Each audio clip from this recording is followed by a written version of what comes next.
Hello বন্ধুরা, Ankush Haldar YouTube চ্যানেলের পক্ষ থেকে আপনাদেরকে স্বাগতম জানাই। এই অঙ্কুশ হালদার ভৌতিক ইউটিউব চ্যানেল প্রতিনিয়ত আপনাদের জন্য নতুন নতুন ভৌতিক গল্প নিয়ে আসার চেষ্টা করি আমরা। আমি জানি আপনারা প্রতিনিয়ত ভৌতিক গল্প শুনতে অনেক বেশি মনোযোগী হয়ে থাকেন, তাই আমরাও চেষ্টা করি প্রতিনিয়ত আপনাদের সেই চাহিদা মেটানোর। নতুন নতুন ভৌতিক গল্প নিয়ে আপনাদের সামনে উপস্থাপন করি আমরা। তাই আজকে আবারও চলে আসলাম একটি নতুন ভৌতিক গল্প নিয়ে। আজকের গল্পটার নাম ভয়ানক জিনের সত্য ঘটনা। গল্প পাঠে আমি অঙ্কুশ। পোস্টার ডিজাইন করেছেন পলাশ ভট্টাচার্য এবং সাউন্ড এডিটিং করেছেন অরিন্দম ব্যানার্জি। যে সকল শ্রোতাগণ আমাদের এই অঙ্কুশ হালদার ভৌতিক চ্যানেলের প্রতিনিয়ত ভয়ানক ভয়ানক ভূতের গল্প শুনতে খুব বেশি ভালোবাসেন, সেই সকল বন্ধুদের বলছি আপনারা এখনই আমাদের এই চ্যানেলটি সাবস্ক্রাইব করে রাখুন, কারণ আমরা প্রতিনিয়ত ভয়ানক ভয়ানক ভূতের গল্প আপলোড করি। আর আপনি যদি সাবস্ক্রাইব না করে রাখেন, আপনি প্রতিনিয়ত ভয়ানক ভয়ানক ভূতের গল্প খুব মিস করবেন। তাই আমাদের চ্যানেলটি এখনই সাবস্ক্রাইব করে রাখুন, তাহলে আপনি প্রতিনিয়তই সবার প্রথমে আমাদের এই গল্প পেয়ে যাবেন। তো চলুন গল্পটি শুনি। এই ঘটনাটি 2008 সালের ডিসেম্বর মাসের ঘটনা। তখন আমি ইন্টার ফাইনাল ইয়ারে পড়ি। আমরা বাসা চেঞ্জ করে হালি শহর এলাকায় একটা 5তলা অ্যাপার্টমেন্টে সেকেন্ড ফ্লোরে উঠলাম। ওখানে যাওয়ার প্রায় কয়েকদিনের মধ্যেই আমার বাড়ির ছাদে ওঠার অভ্যাস হয়ে গেল।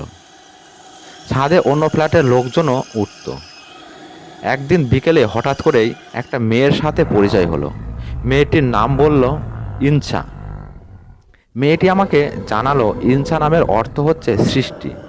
মেয়েটি দেখতে মায়াবী চেহারার আর মাঝারি গড়নের, আর ওর ফ্যামিলি নাকি 3 বছর ধরে এই ফ্ল্যাটে 5তলায় ভাড়া থাকে। তার মানে এই বাড়ির প্রথম থেকেই ওরা ভাড়াটিয়া হিসাবে থাকছে। মেয়েটা আমার নাম বলে দিল সায়ন।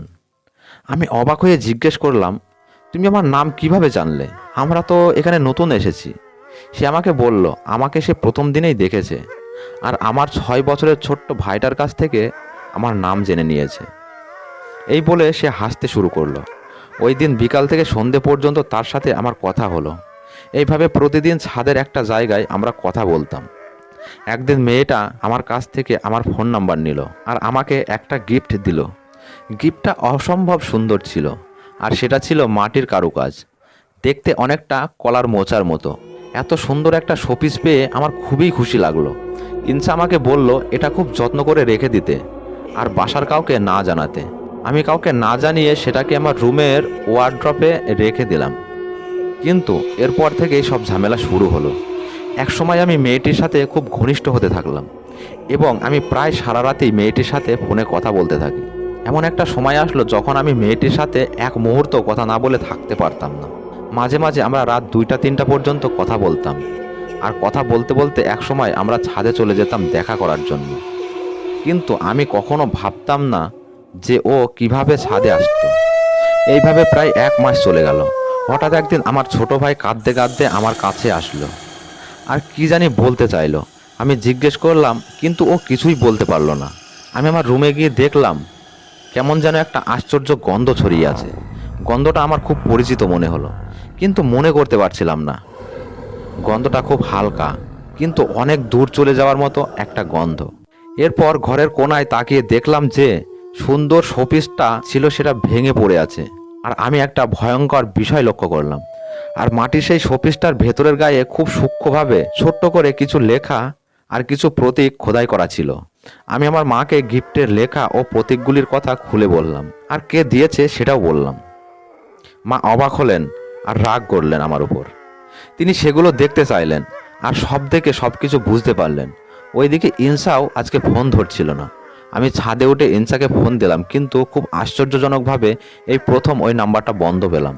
পরদিন মা একজন হুজুরকে ডেকে নিয়ে আসলেন, আর হুজুর এসে সব রহস্যের জট খুলে দিলেন। তিনি লেখা আর প্রতীকগুলি দেখে সব কিছু বুঝতে পারলেন। তিনি বললেন আমার সাথে এক মহিলা জিন অর্থাৎ পরীর সম্পর্ক ছিল। তিনি আমার উপর পুরোপুরি নিয়ন্ত্রণ করেছিল ওই ছোট্ট উপহারটির মাধ্যমে। আমার ছোট্ট ভাই খেলতে গিয়ে ওটা ভেঙে ফেলায় সে আমার উপর প্রচণ্ড ক্ষেপে আছে। আর আমার মা আমাকে যেটা বলল সেটা শুনে আমি একেবারে স্তব্ধ হয়ে গেলাম। মা বলল ওই বিল্ডিং হওয়ার পর থেকে ওই ফ্ল্যাটের 5তলায় কোনো ভাড়াটিয়া এখনো পর্যন্ত টিকতে পারেনি।